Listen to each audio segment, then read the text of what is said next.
it's a kind of retrospective exhibition, and one of the main aspects of what I've been interested in has to do with the kind of generation of virtual imagery.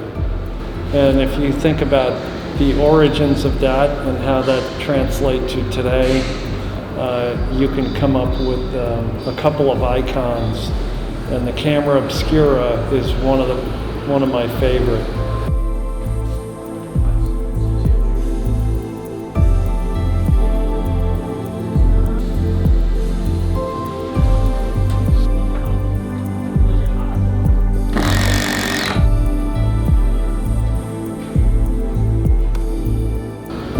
Because as you see in these works back here, you have an eye is a natural camera obscura. It's a kind of, you have a light source in one area, the light comes through a hole and is projected, inverted and projected onto a screen here. And that's exactly what happens. You have two of them in your head.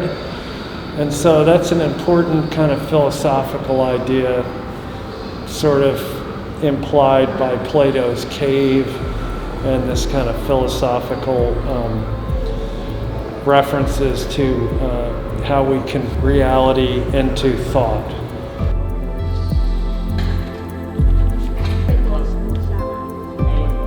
These eyes I began in 1996, and it was the original idea had to do with the viewer and the passive state of viewing.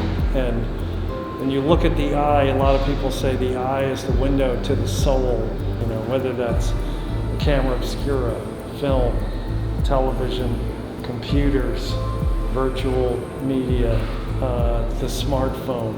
It's the same phenomenon. People sort of lose the image of reality and focus in on that space and into a dream space and to an imaginary space. So the installation idea has to do with the recursive viewer viewing the viewer, viewing the viewer, viewing the viewer, and questioning this dynamic and sort of bringing it to the fore.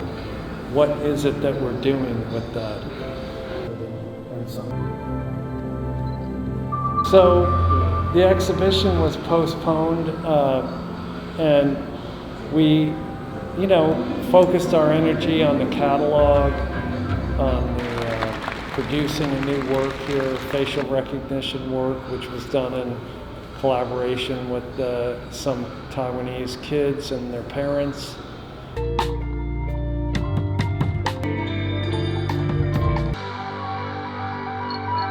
So we installed the Influence Machine, which has been touring around for the past 20 years, which has to do with the sort of history of technology and the use of technology as a kind of extension of human nature and extension of kind of cosmologies that have existed and how those technologies change over time. So when you drop a machine into the human landscape, what happens is in the beginning there's a utopian moment and people don't know what to do with it. Like when the internet first started, it was the Wild West. Anybody could do anything on there, and slowly it becomes commodified and locked in.